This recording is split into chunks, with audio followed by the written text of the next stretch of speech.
The sun blazed mercilessly over the Texas plains as Jeremiah Jerry Whitmore adjusted his oversized hat for the 100th time that morning. At 23, he possessed all the physical attributes of a seasoned cowboy: broad shoulders, calloused hands, and a jaw that could cut glass, but none of the experience. His virgin status wasn't just limited to matters of the heart. He'd never even successfully lassoed a calf without falling face first into the dirt. "Easy there, Buttercup," Jerry whispered to his temperamental mare, who seemed to take personal offense at his very existence. The horse snorted in response, as if she understood the cosmic joke that was Jerry's life. He'd been riding fence for the Morrison Ranch for exactly 3 days when his world turned upside down. The morning had started like any other, badly. He'd burned his coffee, put his boots on the wrong feet, and somehow managed to saddle Buttercup backwards before realizing his mistake. The attack came swift and silent. One moment Jerry was contemplating whether he should just become a shopkeeper like his mother suggested, and the next, he was surrounded by a dozen Comanche warriors on horseback. Their faces were painted for war, their eyes fierce and calculating. "Well, hell," Jerry muttered, raising his hands in surrender. "I don't suppose y'all would be interested in discussing this over some coffee?" The leader, a woman with intricate braids and eyes like obsidian, studied him with an intensity that made Jerry's knees knock together. She spoke rapidly in Comanche to her companions, gesturing toward Jerry with what he hoped was approval, rather than a discussion of how best to scalp him. Ma'am," Jerry ventured, his voice cracking like a 13-year-old boy's. "I think there might be some confusion here. I'm not really much of a catch, if you know what I mean." The woman, who Jerry would later learn was called Ayanna, meaning eternal blossom, dismounted with fluid grace. She approached him slowly, circling like a predator evaluating prey. Her fingers traced the air around his shoulders, measuring his frame without touching. She nodded approvingly and barked an order. Before Jerry could protest, his hands were bound with rawhide, and he was hoisted onto his own horse. The irony wasn't lost on him that Buttercup finally seemed cooperative now that he was being kidnapped. The ride to the Comanche camp took 2 days. Jerry spent most of it trying to explain through gestures and broken Spanish that he was probably the worst possible candidate for whatever they had planned. His captors seemed amused by his attempts at communication, particularly when he tried to demonstrate his complete lack of useful skills by falling off his horse 3 times in one afternoon. The camp materialized from the landscape like something from a fever dream. Dozens of teepees dotted the valley, smoke rising from cooking fires, children playing between the structures. It was beautiful and terrifying in equal measure. Jerry was presented to the tribal council like a prize bull at auction. The chief, an elderly man with silver hair and knowing eyes, examined him with the same intensity as Ayanna had. They spoke in rapid Comanche, occasionally gesturing toward Jerry, who stood there trying to look as unimpressive as possible. "Listen," Jerry said, his voice barely above a whisper. "I don't know what y'all think I am, but I can guarantee you're going to be disappointed. I once got lost in my own barn for 3 hours." Ayanna stepped forward and placed her hand on Jerry's chest. The contact sent an electric shock through his entire body, and he stumbled backward, nearly tripping over his own feet. She smiled, the first genuine expression he'd seen from her, and said something that made the other women laugh. That evening, Jerry found himself in a teepee decorated with intricate beadwork and buffalo hides. Ayanna entered carrying a wooden bowl filled with what smelled like heaven, but looked like it might kill him. She gestured for him to eat, and Jerry, not wanting to offend his captors, took a tentative bite. It was delicious. "Thank you," he said, pointing to the bowl, and then to her. "It's real good." Ayanna tilted her head, studying his face in the flickering firelight. She said something in Comanche, her voice softer now, almost musical. Jerry wished desperately that he could understand her, could tell her that despite the circumstances, she was the most beautiful woman he'd ever seen.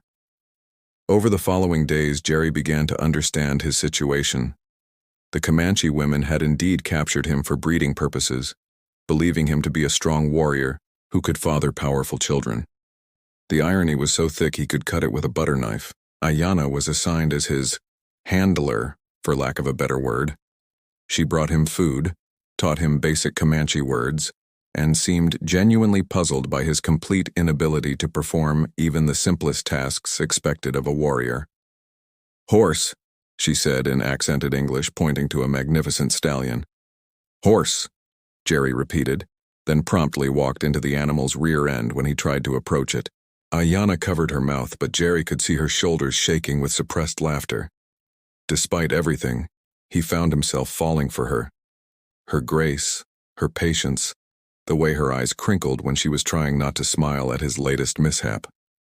The problem was becoming increasingly apparent to everyone in the camp. Jerry couldn't ride properly, couldn't hunt, couldn't even start a fire without nearly burning down half the village. The other women began to whisper, casting doubtful glances in his direction. It was during his second week in captivity that Jerry overheard a conversation that chilled him to the bone. Two warriors were discussing him in broken English, apparently for his benefit. "White man weak," one said. "No good for strong babies." "Maybe we trade him," the other replied. "Get horses instead." Jerry's blood ran cold. He'd heard stories about what happened to captives who outlived their usefulness. The thought of leaving Ayanna, and yes, he admitted it to himself, he was completely smitten, made his chest tight with panic. That night, Ayanna came to his teepee carrying a bundle of clothes. She gestured for him to change, and Jerry realized with growing horror that they were ceremonial garments. Wedding clothes. "Oh no," he whispered. "Oh no, no, no." Ayanna misinterpreted his distress as excitement.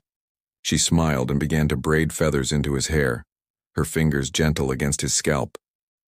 Jerry closed his eyes, memorizing the sensation, knowing it might be the last tender moment he'd ever experience. The ceremony was set for the following evening. Jerry spent the day in a state of barely controlled panic, trying to figure out how to explain his limitations without getting himself killed in the process. The irony was crushing. He'd finally found a woman he could love, and he was about to disappoint her in the most spectacular way possible. As the sun began to set, painting the sky in shades of orange and pink, Jerry made a decision that would change everything. He found Ayanna by the river, washing clothes in the fading light. She looked up as he approached, her face brightening with that smile that made his heart skip beats. "Ayanna," he said, then switched to the few Comanche words he'd learned. "I need to tell you something." She set down the clothes and gave him her full attention. Jerry took a deep breath and began the most important conversation of his life, using a mixture of broken Comanche, gestures, and desperate English. I'm not what you think," he began. "I'm not a warrior. I'm not strong. I can't even—" He gestured helplessly, trying to find words for his complete inexperience with women. Ayanna listened patiently as Jerry stumbled through his confession. He told her about his mother's general store, about his complete lack of experience with anything remotely cowboy-related, about how he'd only taken the ranch job because he was too embarrassed to admit he was afraid of cows. When he finished, Ayanna was quiet for a long moment. Then, to Jerry's amazement, she began to laugh. Not the cruel laughter of mockery, but something warm and genuine that made her whole face light up. She spoke rapidly in Comanche, then seemed to remember he couldn't understand. Switching to her limited English, she said, "I know." Jerry blinked. "You... what?" "I know," she repeated, her accent making the words sound like music. "You think we stupid? We watch you. We see you fall off horse, burn food, get lost in camp." She smiled. "We know you not warrior." "Then why—" Jerry's voice trailed off as the implications hit him. Ayanna's expression grew serious. She took his hands in hers, her calloused palms warm against his skin. "My people, we need new blood, but not just strong warriors. We need, how you say, good hearts, kind men who make good fathers, good husbands." Jerry felt like the world had shifted beneath his feet. "But I don't know how to be a husband. I don't know how to be anything. You think I born knowing how to be wife?" Ayanna laughed again. "We learn together. You teach me your words. I teach you our ways. You show me your gentleness. I show you how to be strong. The wedding ceremony that night was unlike anything Jerry had ever imagined. The entire tribe gathered around a massive bonfire, drums beating a rhythm that seemed to sync with his heartbeat. Ayanna appeared in traditional dress that took his breath away, intricate beadwork catching the firelight, her hair adorned with feathers and silver ornaments. Jerry, dressed in his own ceremonial clothes, felt like he was living in a dream.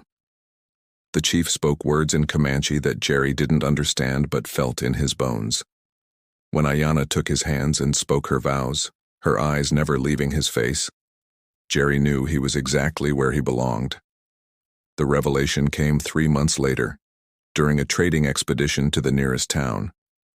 Jerry, now somewhat more competent on horseback thanks to Ayanna's patient instruction, accompanied a group of warriors to trade buffalo hides for supplies. It was in the general store, ironically similar to his mother's back home, that Jerry overheard a conversation that made his blood freeze. Heard tell the Morrison Ranch is still looking for that cowboy who went missing, one man said to another. Poor bastard probably got himself scalped by now. Shame, the other replied. Though from what I heard, he wasn't much of a cowboy anyway. Morrison said he couldn't tell which end of a cow was which. Jerry ducked behind a display of canned goods, his heart pounding. The conversation continued, but what he heard next changed everything he thought he knew about his situation. Course, there's been talk that maybe he wasn't taken by hostiles at all, the first man continued. Some folks think he might have just run off. Wouldn't be the first greenhorn to get in over his head and disappear into Indian territory. You think he went native? Stranger things have happened. Hell, my cousin's boy did the same thing 5 years back. Married himself a Cheyenne girl and never looked back. Last I heard, he was happier than a pig in mud. Jerry's mind reeled. The idea that his disappearance might be seen as voluntary rather than a kidnapping had never occurred to him. More importantly, the casual mention of other white men choosing to live with native tribes suggested his situation wasn't as unique as he'd believed.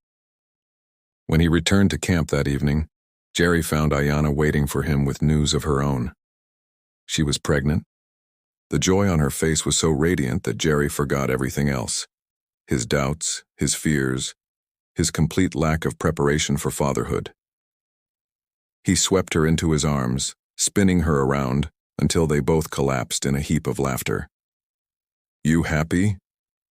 Ayanna asked, her hand resting on her still flat belly. Terrified, Jerry admitted. But yeah, I'm happy.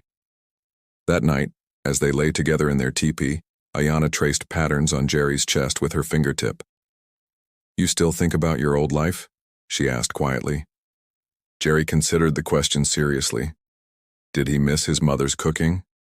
Yes. Did he miss the safety and predictability of town life? Sometimes. But when he looked at Ayanna, when he thought about the child growing inside her, when he considered the life they were building together, the answer was clear. No, he said, pulling her closer. This is my life now.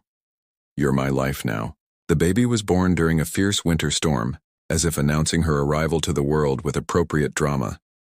Jerry, who had been pacing outside the birthing teepee like a caged animal, nearly fainted when he heard the first cry. Ayanna emerged hours later, exhausted but glowing, carrying a tiny bundle wrapped in soft deerskin. Your daughter, she said, placing the baby in Jerry's trembling arms. Jerry looked down at the perfect little face, Ayanna's dark eyes, his stubborn chin, and felt something fundamental shift inside him. This tiny person was depending on him, trusting him to be the father she deserved. What do we call her? He whispered. In my language, Dakota, Ayanna said, it means friend to everyone. In your language. She smiled. Hope. Hope Whitmore grew like a wildflower, equally at home speaking Comanche or English, equally comfortable on horseback or helping her mother with traditional crafts.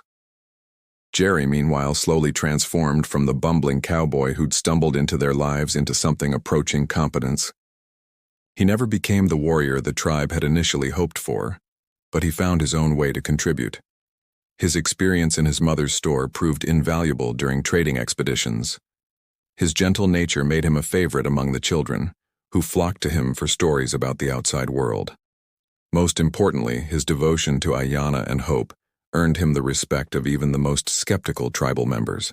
It was during Hope's third summer that the past came calling in the form of a cavalry patrol. Jerry was teaching his daughter to fish when the sound of approaching horses made him look up. His blood turned to ice when he saw the blue uniforms. "Papa?" Hope asked, sensing his tension. "It's okay, little one," Jerry said, though his voice shook. "Go find Mama." The patrol was led by a young lieutenant who couldn't have been more than 25. He dismounted and approached Jerry with the swagger of someone who'd never faced real danger. "You Jerry Whitmore?" the lieutenant asked. Jerry's mouth went dry. "Depends on who's asking." "Lieutenant Morrison, U.S. Cavalry. I'm here to bring you home." The irony of the name wasn't lost on Jerry. This must be related to the Morrison Ranch where his adventure had begun. "I am home," Jerry said quietly. "Look, son," Morrison said, his tone patronizing. "I understand you've been through an ordeal. These savages probably filled your head with all kinds of nonsense, maybe even threatened your family back home. But you're safe now. We're here to rescue you." Jerry felt anger building in his chest, not just at the slur against his adopted people, but at the assumption that he needed rescuing from the best thing that had ever happened to him. "I don't need rescuing," Jerry said, his voice steady despite his racing heart. "I'm exactly where I want to be." Morrison's expression hardened. "That's the Stockholm Syndrome talking, son. You've been brainwashed. Now we can do this easy or hard, but you're coming with us." It was then that Ayanna appeared, Hope in her arms, flanked by a dozen Comanche warriors. The sight of her, fierce, protective, beautiful, reminded Jerry of everything he stood to lose. "This is my wife," Jerry said, stepping closer to Ayanna. "This is my daughter. This is my family." Morrison looked between Jerry and Ayanna with disgust. "You married one of them? Jesus Christ, Whitmore, what's wrong with you?" The insult to Ayanna was the last straw. Jerry stepped forward, and for the first time in his life, he felt like the warrior the Comanche had hoped he could become. "You need to leave," Jerry said, his voice carrying an authority he'd never possessed before. "Now." "I have orders." "Your orders don't mean shit here," Jerry interrupted. "This is sovereign territory. You have no authority here." The standoff stretched taut as a bowstring. Jerry could feel the tension radiating from the warriors behind him, could see Morrison's hand drifting toward his sidearm. One wrong move and this would turn into a bloodbath. It was Hope who broke the tension. The 3-year-old squirmed out of her mother's arms and toddled over to Jerry, wrapping her tiny arms around his leg. "Papa," she said in perfect English, looking up at Morrison with curious eyes. "Who are the sad men on horses?" Morrison stared at the child, clearly Jerry's daughter, but with Ayanna's coloring and features, and something in his expression shifted. Perhaps he saw the love in Jerry's eyes when he looked down at Hope, or perhaps he simply realized that some battles weren't worth fighting. "Stand down," Morrison ordered his men. To Jerry, he said, "This isn't over."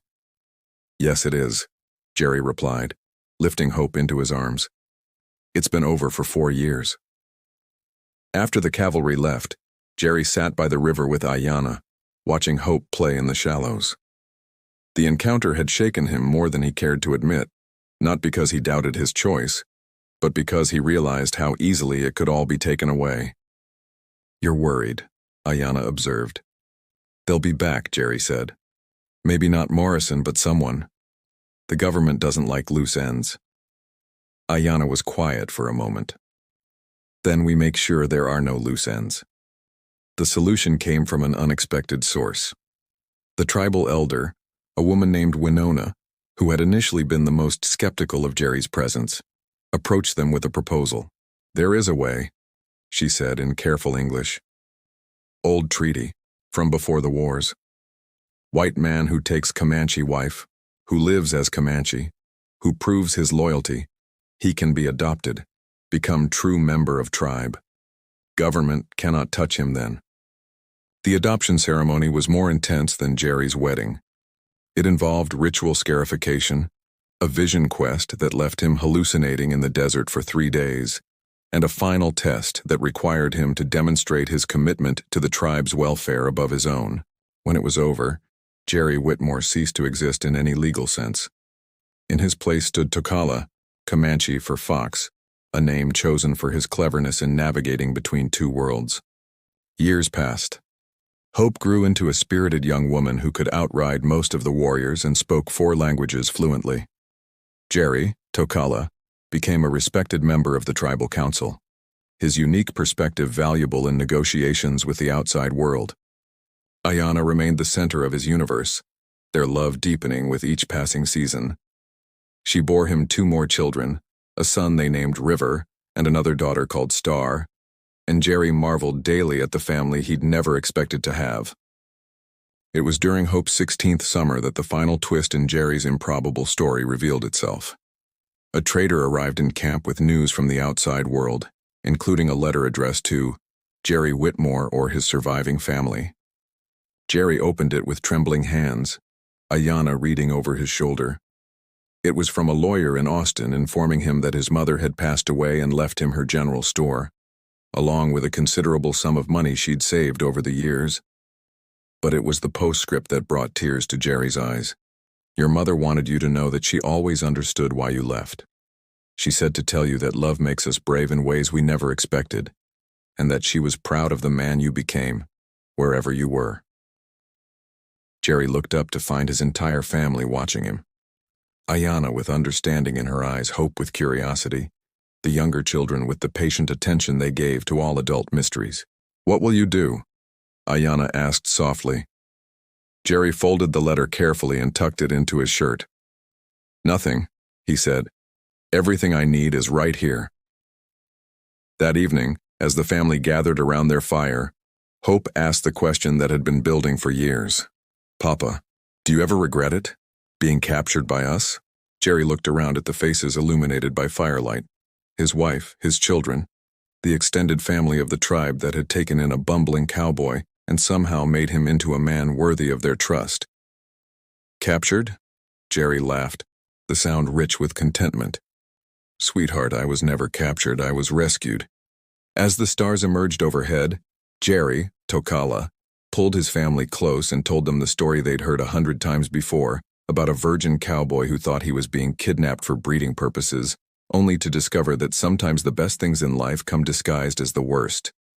The Comanche women had indeed captured him for mating, but what they'd really given him was something far more precious: a purpose, a family, and a love that had transformed him from a man who couldn't even saddle a horse properly into someone who had found his place in the world.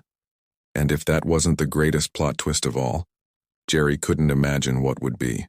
In the distance, a coyote howled at the moon, and Jerry smiled, knowing that some stories don't end, they just keep getting better.